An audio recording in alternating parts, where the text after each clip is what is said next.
Hey, welcome into another edition of Bama and Bourbon with Aaron Suttles from EA Alabama. I'm Lance Taylor from the Next Round on Roll Tide Pods. Like, subscribe, give us a thumbs up, share it. We would appreciate it if you like bourbon, you like Alabama. This is the show for you where we talk bourbon, we talk Alabama football. Major win this past Saturday night in Baton Rouge. Ass whipping. Belt to ass. I mean, my God, were you there? I didn't go. Yeah, we thought about going for a little bit, but I knew that I would get stuck up in New Orleans and I wouldn't leave. My buddy had a place in New Orleans at Harris. Okay. And so I knew the weekend would be a certain kind of weekend if I went. And then I saw the rain. I would have been on the sideline looking like a wet dog. Yeah. So I was happy. I'll tell you, man, we talked about a complete performance. You said it last week, like if this team can turn in a complete performance, watch out. That was a complete performance. I thought, listen, and it's the easiest thing in the world to say great game plan if it works. Absolutely. But Nick Sheridan, like, what have we been saying all year long? Establish the run. And they did it differently with Jalen Milroe. But having your running back out front blocking for you, for a quarterback that can run, you got a man advantage over the defense. The early called pass plays got Jalen in a rhythm. I thought Nick Sheridan, you could see it. Like, did you watch it on television? Oh, yeah. When he said, let's bleep and go, they knew it. And I thought it was a great, and look, I thought Kane Womack had a great defense. Game plan. Let's double blitz the A-gap and get Nuss out of his comfort zone. Womack's defense, say what you want, and this is a guy, and look, Alabama fans, look, no hate here. You have had a perfected product for a long time.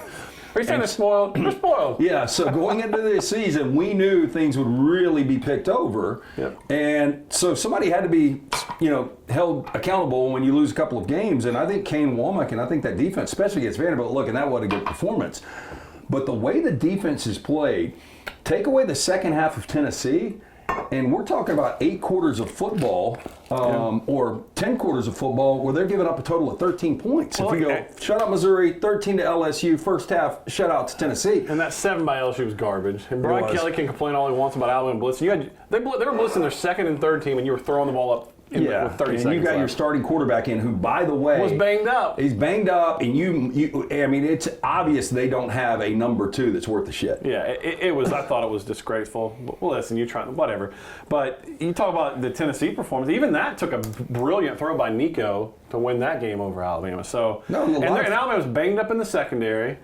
Now they've lost one of their best linebackers in Q Robinson, and what a season he'd had too. And look, they're number 9 nationally in turnover margin.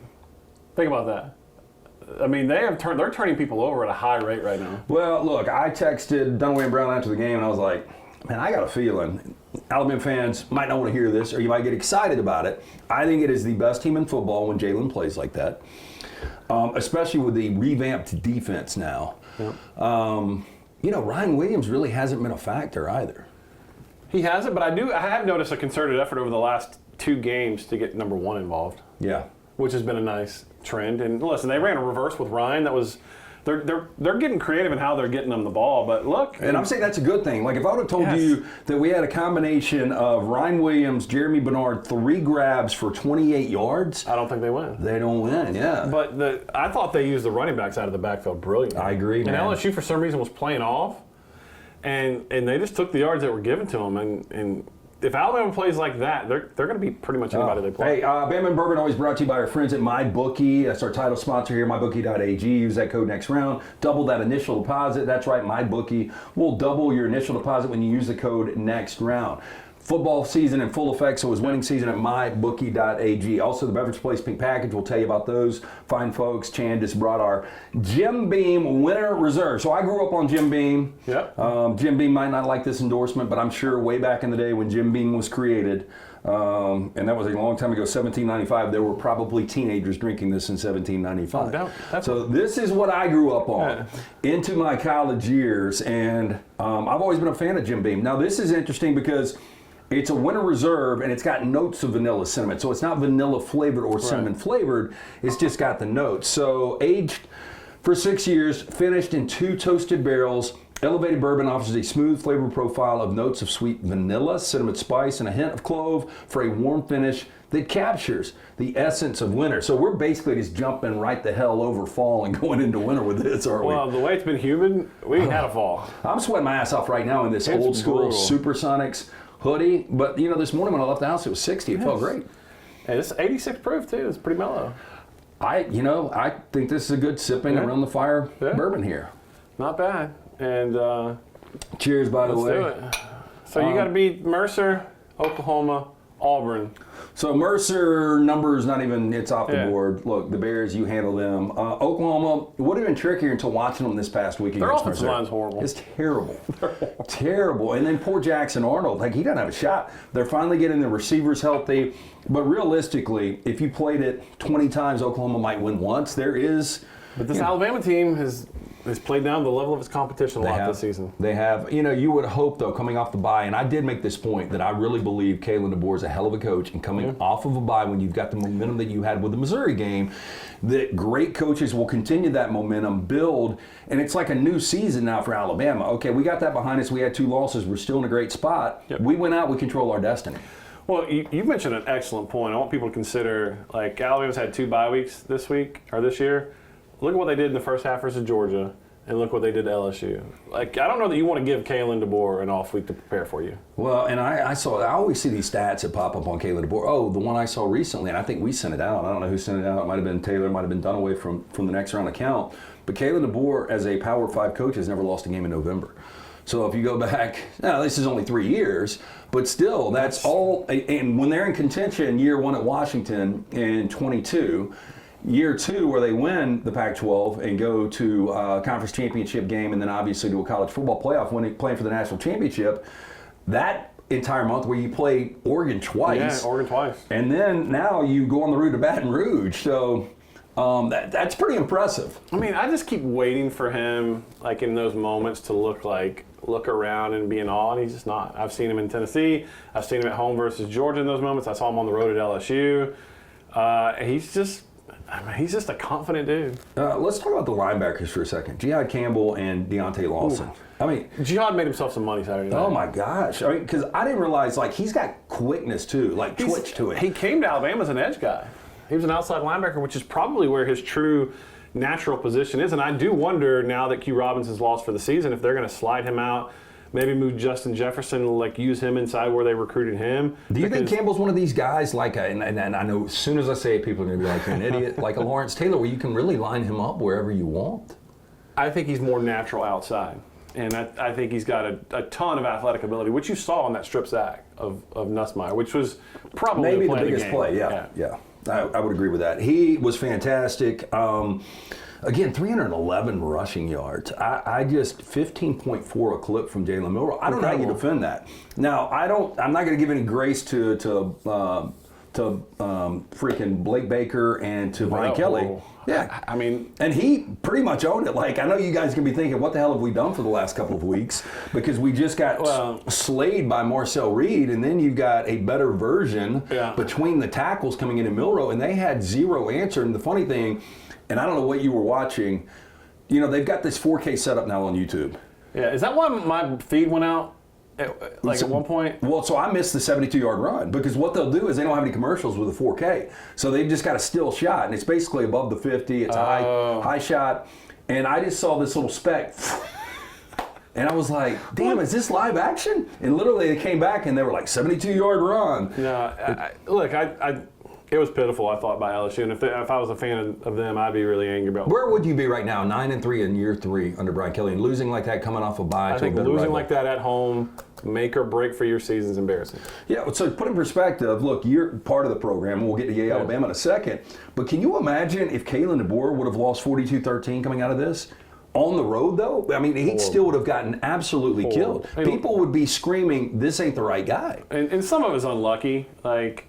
I thought their safety, I can't remember what number he was, number 8, maybe played a horrible game for them. Did not want to stick his nose in there, didn't want to no part of Jalen Milroe, which, hey, I wouldn't either, that size and that speed. I'm going low. One time, I think the first touchdown around the 39-yarder, they're blitzing on the outside, and it's just bad luck. They've called a run, a draw inside for the quarterback, but you give up 15, 16 yards a carry to a quarterback, and you don't make any adjustments when, for the most part, they were stopping the traditional run from Alabama. And I know he's on your show every week. You know I love him.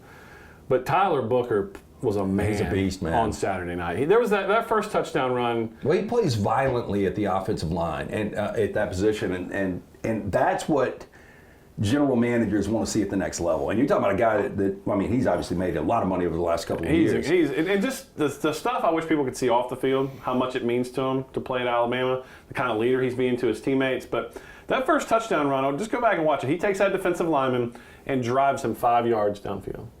Good luck getting off his block. You know, and I thought, Joel Klatt from Fox, who joins us every Monday, one of the best in the business, and I thought he made an excellent point. And I forgot what we were talking about. I think I asked him a question about Kirby, guys like Kirby and Brian Kelly burning out in NIL. And he started talking a little bit about culture, and he's like, you really have to start with the guys that stay. The guys that stay are kind of the foundation. And Tyler Booker is one of those guys, and like if I'm a general manager, and I bring a guy in and he is through and through all about that program, to me, if everything's equal, I'm taking the guy that stayed and was all about that program. Because he's part of the positive culture that you're building. That's why That's exactly what you want in the locker room. And listen, I know he's limited athletically, but that's why people love Malachi Moore, why they were so disappointed in what he did at the Vandy game. Because the guys that stayed and who were vocal about staying, like, they're permanent team captains for a reason, and they will always be remembered, especially if things continue an upward trajectory. Look, no one's expecting DeBoer to be Saban. That's never been done in the history of college football. You just can't avoid a precipitous fall off. And I think there were times fans worried a little bit this year after the Vandy. And look, that South Carolina game didn't go great for Alabama, but South Carolina looks pretty good right now. Damn, look, they're a 12.5-point favorite this week against Missouri. And if they don't get screwed at that call from LSU, they win that game. They win that game. Yeah. So South Carolina is one of the surprising teams in all of college football. Bama and Bourbon brought to you by our friends at EA Alabama, if people want to get involved. And clarify something. If you storm the field, if Ole Miss storms the field against Georgia, Georgia gets that fine for their collective. What happens about throwing debris, trash, beer bottles on the field? Has the SEC said anything yet? Well, they fined. They definitely laid down the fine this past week, a couple of different places, but I don't know where that money goes. Yeah. So I don't know. They traditionally went to the SEC Scholarship Fund. Here's an interesting thing that I think you guys had. Emily Grace was there, right? Mm-hmm. And I think she reported Saturday from the game. And I'm in my chat with my boys, and I took her information and gave her credit, and I sent it out. What happens if Alabama fans had rushed the field? She said that. She said Alabama fans are thinking about storming the field at LSU. That's LSU's home game. Would LSU have had to pay Alabama for Alabama fans storming their field? Yeah, I think Alabama fans have done a pretty good job of keeping it under wraps, and there really hasn't been a lot of storming the field. There isn't, but it would have been objectively hilarious if you storm another team's field.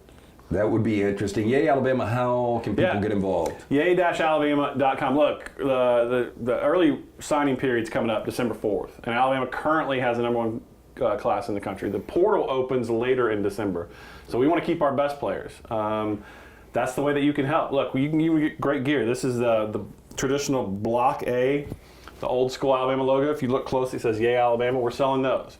So we're trying to get creative in ways. So you can get all your merch at YayAlabama.com. Peter Millar, our fall collection is in. This is Peter Millar quarter zip. Got great polos. Christmas presents. What they're doing with hoodies nowadays is far beyond what the hoodies were back in the 90s and 2000s. They're dress hoodies. You look good on them at work or on the golf course, wherever. So check us out. But definitely, please consider membership. Yay-alabama.com. And also brought to you, Bama and Bourbon, by the Beverage Place, located next to the PGA Superstore on Highway 280. Pink Package, located across from the Target next to Arby's on Highway 280. One-stop shops, liquor, beer, seltzers, wines, sodas, mixers, cigars, icing, fresh lemons, and limes. They open early, they close late. Get in, see Chan, JJ, all the fine folks. They bring us our Jim Beam Winter Reserve. I like it. I mean, not bad. It's a good. I'm definitely getting cinnamon. Yeah. So they say sweet, spicy elements. Definitely sweet. They say aftertaste of dark chocolate. Do you get clove?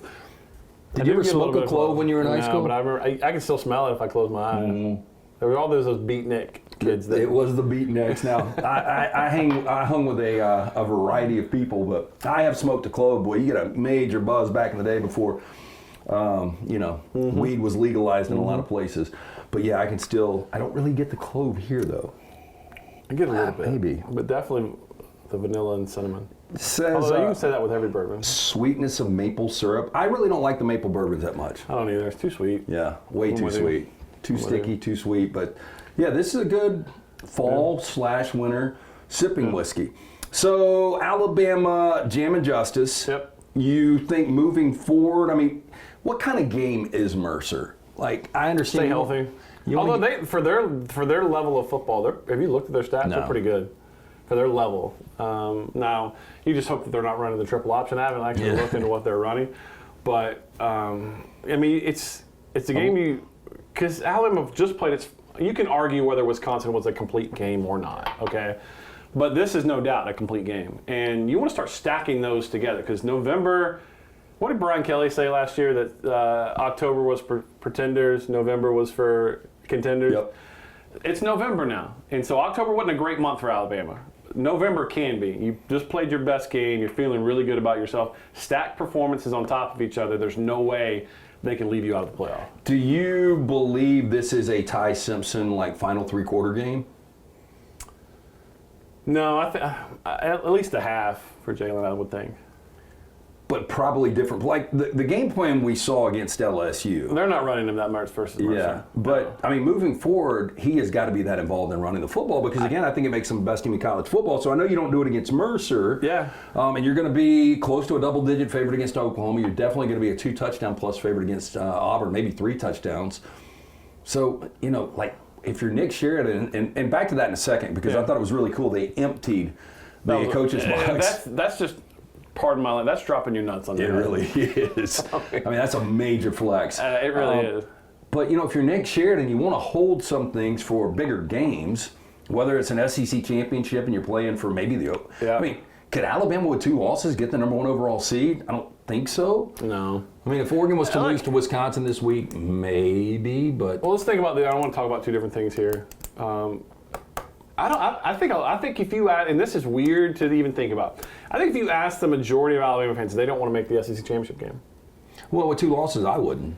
But here's the thing: if you win that, you get a bye. Yeah, so you're not playing any more games, but you're playing a higher stake game earlier in the season. And when you play quality competition, there's a risk of injury. And the second point I wanted to bring up, and I'm sure you were inundated because my phone was going crazy Saturday. See, I told you Jalen wasn't healthy. He's healthy now. And there's no doubt about it. He looked quicker. But I kept saying, look, he just came off an off week. He couldn't have been healthy. He couldn't have been 100%. Yeah, because we hear those different theories that he wants to be a pocket passer and all that. I never really believed that. That sounded like if you're Caleb DeBoer and Nick Sheridan, that's something you get involved. Look, this is the way you're running our offense. But, I mean, for him to be a little nicked up, whatever the ailment whatever might it have was, been. it wasn't something that, like, he was being held out of practice because he secretly had a separated shoulder. That wasn't true. But there is no question he looked quicker. So I know a lot of things, and by the way, Bama and Bourbon brought to you by MyBookie. MyBookie.ag, use that code NEXTROUND. Double that initial deposit. That's right, MyBookie will double the initial deposit. When you use the code NEXTROUND, winning season in full effect with MyBookie.ag. I know a lot of the things are sacred, especially you being part of the organization. Yeah. But, you know, coming into this game, you know, I got a couple of texts that you know, things aren't great. I you know, from the Missouri game, the way that ended with DeBoer taking the timeout and Kane Womack getting his starters back in and shutting that out, we talked about it last week. I thought it was a great moment for the team, kind of galvanizing everybody on the sideline. I think you saw it again with Nick Sheridan coming down. Everybody got excited about that. It seems on the sideline like things are great, and they're obviously playing really well. Yeah. So even if there was something going on, I don't know how much it matters. And I don't know that. I mean, again, I wouldn't necessarily come on here and say that there was anything wrong, but I didn't hear anything about any dissension in the locker room. I mean, obviously they were disappointed. Alabama's not used to losing 2 games in the regular season, so it's a little bit of, especially in October, it's a little bit of shock to their system. So, yeah, you're competitors. Sometimes you're going to act in a way that maybe you're not proud of once the emotions have settled down. But I haven't heard anything of things aren't great. I do think they fully expected.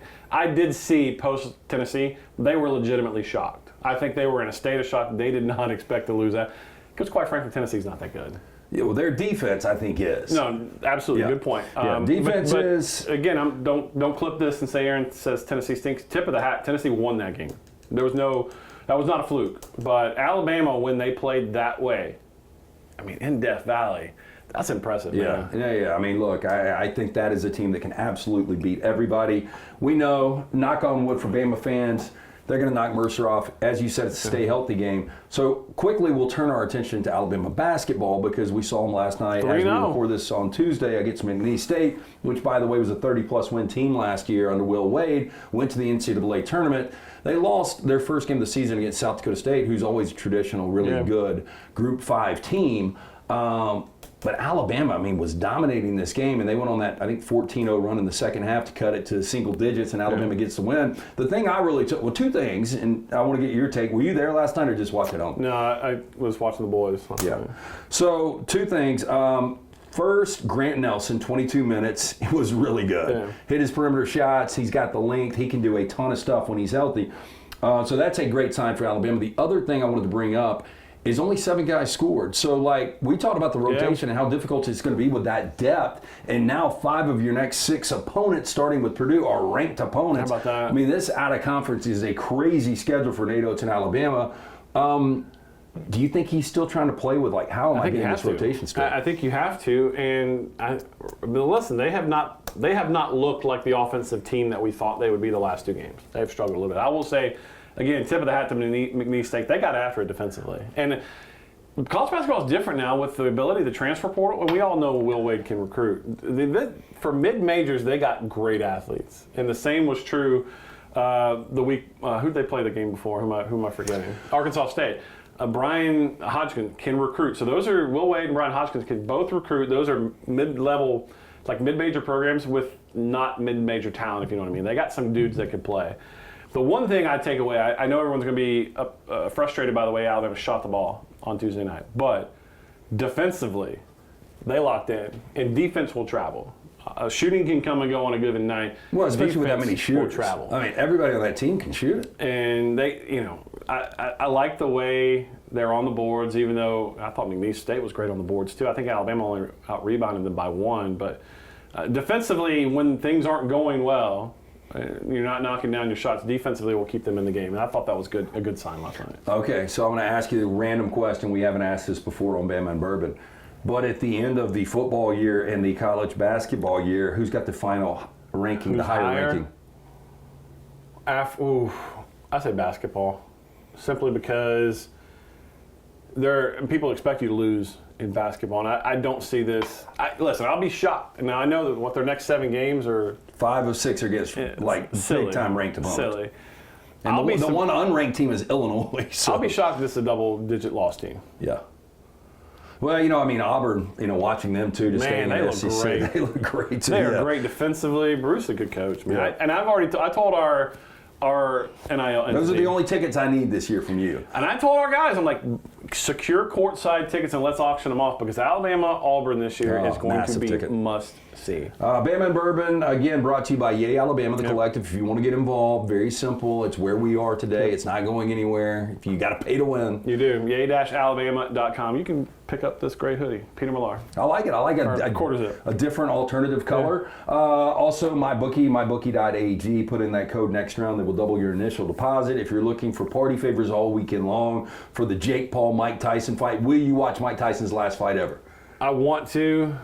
You got to come over and watch it with us, man. I feel like it feels like there's, if it goes past 3 rounds, Tyson, I don't think has a shot. Oh, I agree. I actually think in the first, maybe early second, he needs to knock. What is he, 58, He's 61? 57, 58, and Paul's 27. And look, you can laugh about this YouTuber. And I watched the documentary on Netflix, and I've been watching Paul fight for a while now.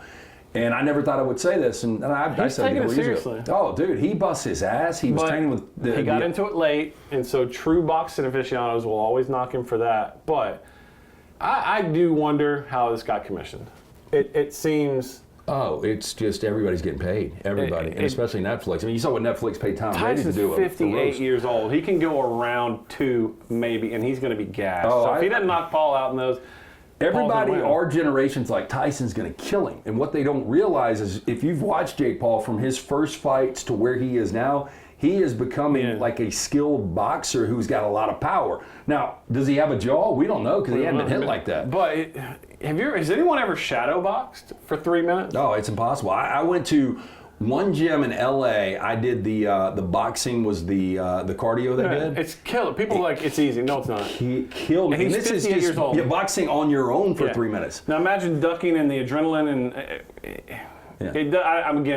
I cannot believe this got commissioned. Although I can because it's boxing, it's money. Yeah, and I don't even know where I was going with the Am I going to watch it? I'll watch it. I'm saying, yeah. And look, I'll be having people over for that. When is it? Saturday night? Friday night. Friday night. But if you're having people over for that, the one place to go, Beverage Place and Pink Package, are actually two places to get all of your party favors for the NFL, for college football all weekend long. And pick up some Jim Beam Winter Reserve. This will be one of those you go to a Christmas party, take it over there, Thanksgiving dinner.